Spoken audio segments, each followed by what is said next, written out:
नमस्कार दोस्तों, जो भी उत्तराखंड के एग्जाम्स की तैयारी कर रहे हैं उन सबका बहुत बहुत स्वागत है। आज का हमारा टॉपिक है कंप्यूटर मेमोरी। इसको हम बिल्कुल जीरो से हीरो लेवल तक समझने वाले हैं, और वो भी एकदम सिंपल तरीके से जो सीधा आपके एग्जाम में काम आए। तो चलिए शुरू करते हैं। तो आज हम क्या क्या कवर करने वाले हैं। सबसे पहले तो समझेंगे कि एक कंप्यूटर का दिमाग है क्या। फिर देखेंगे रोम को, जो इसकी पक्की नींव है। उसके बाद आएगा कैशे, जो स्पीड बढ़ाता है, और फिर वर्चुअल मेमोरी का कमाल। और आखिर में सबसे जरूरी मेमोरी हायरार्की को समझेंगे, और फिर एक छोटा सा प्रैक्टिस टेस्ट भी करेंगे। तो सबसे बड़ा सवाल, आखिर ये कंप्यूटर का दिमाग चीजों को याद कैसे रखता है ना सोचने वाली बात। बस इसी सवाल का जवाब हम आज ढूंढेंगे और मेमोरी के सारे हिस्सों को एक एक करके खोल कर देखेंगे। चलिए, तो सबसे पहले बात करते हैं रोम की। रोम मतलब रीड ओनली मेमोरी। इससे आप कंप्यूटर की पक्की नींव समझिए। एक ऐसी बुनियाद जिसके बिना कंप्यूटर बेचारा स्टार्ट तक नहीं हो सकता। मतलब ये वो चीज़ है जो उसे जिंदा करती है। रोम की सबसे खास बात पता है क्या है? ये है नॉन वोलेटाइल। अब ये क्या होता है? इसका सीधा सा मतलब ये है कि लाइट चले भी जाए ना, तो भी इसका डेटा कहीं नहीं जाता, वो सेफ रहता है। और इसका सबसे जरूरी काम बूटिंग, यानी कंप्यूटर को स्टार्ट करने का सारा काम यही संभालती है। अब देखो, रोम के भी कुछ टाइप्स होते हैं। एक होता है प्रोम, जिस पर सिर्फ एक बार लिख सकते हैं बस। फिर आता है ई प्रोम। ई का मतलब है इरेजेबल। इसे यूवी किरणों से, मतलब अल्ट्रावायलेट लाइट से मिटा सकते हैं। और फिर आते हैं ई प्रोम और फ्लैश मेमोरी, जिन्हें बिजली से ही मिटा सकते हैं और दोबारा लिख सकते हैं, बिल्कुल हमारी पेन ड्राइव की तरह। और यहाँ आती है एक एग्जाम ट्रिक। इसको याद रखने का बहुत आसान तरीका है। ईपीरोम में ई का मतलब है इरेजेबल, और इसे मिटाते किससे हैं? यूवी रेज से। बस इतना याद रख लो। ईपीरोम मतलब धूप या यूवी किरणों से मिटने वाला। सवाल पक्का आएगा। चलिए, रोम तो समझ आ गया। अब एक नई कहानी देखते हैं। एक प्रॉब्लम है। सीपीयू जो है वो तो सुपर फास्ट है, एकदम रॉकेट की तरह, लेकिन रैम वो थोड़ी स्लो है। अब इन दोनों की स्पीड मैच कैसे होगी? तो यहीं पर एंट्री होती है हमारे हीरो की, हमारे स्पीड बूस्टर की, और वो है कैश मेमोरी। इसको समझने के लिए एक मजेदार उदाहरण लेते हैं। सोचो, सीपीयू एक बहुत तेज शेफ है, फटाफट काम करता है।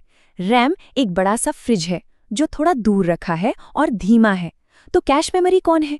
वो फुर्तीला वेटर जो शेफ को फ्रिज से फटाफट सामान लाकर देता है।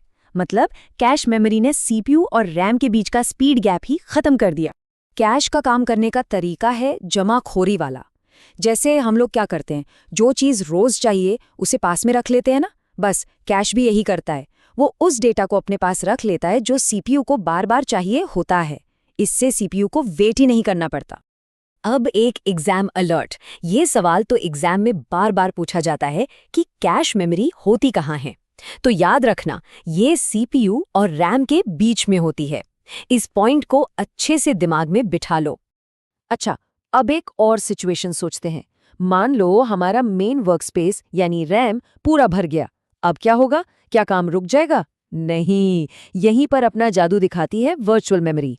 देखो, होता क्या है, जब रैम की बाल्टी पूरी भर जाती है तो हमारा ऑपरेटिंग सिस्टम बहुत चालाक है। वो हार्ड डिस्क के पास जाता है और कहता है, भाई थोड़ी जगह उधार दे दे। और बस हार्ड डिस्क से वो उधार की जगह लेकर एक आभासी मेमोरी बना देता है। ये बस एक भ्रम है, एक इल्यूजन कि हमारे पास और भी मेमोरी है। और ये जो उधार लेने देने का काम है ना, इस प्रोसेस का एक खास नाम है। इसे कहते हैं स्वैपिंग, मतलब अदला बदली। इसमें क्या होता है, डेटा के छोटे छोटे हिस्से, जिन्हें पेजेस कहते हैं, वो रैम और हार्ड डिस्क के बीच आते जाते रहते हैं।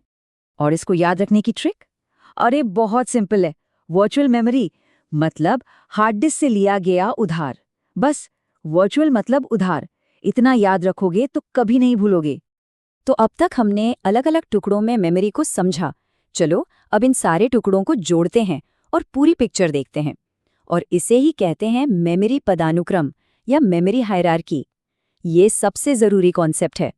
इस हायरार्की में सबसे टॉप पर, मतलब सबसे ऊपर, राजा की तरह बैठे हैं रजिस्टर्स।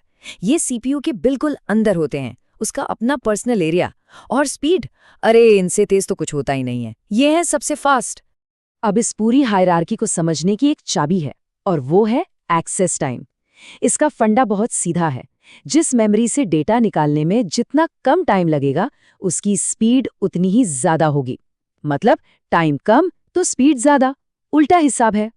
और ये रहा पूरा मेमोरी का पिरामिड।